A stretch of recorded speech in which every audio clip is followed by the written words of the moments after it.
Andito na naman kami nagsasama muli, mga kaibigan kong matagal na di na nagkikita. Inalala ang aming mga nakaraan na kami ay mga bata pa, mga kalukuhan at mga tawanan na amin pinaggagawa. Kahit tumatanda at may kanya-kanya ng buhay, samang ito kailan may hindi maghihiwalay.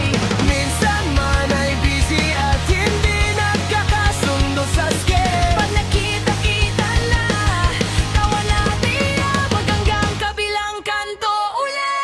Salamat sa inyo sa bawat kwento at asaran. Kayo ang sandigan sa hirap man o sa kasiyahan. Hindi man natupad ang ibandro'y mamplano. Ang mahalaga, andito tayo, buo pa rin ang ating samahan. Naaalala niyo ba yung beach trip na naging pangarap lang? O yung outing na nauwi sa inuman sa tapat ng bahay lang? Sanay na tayo sa on the way, pero kakagising pa lang. Pero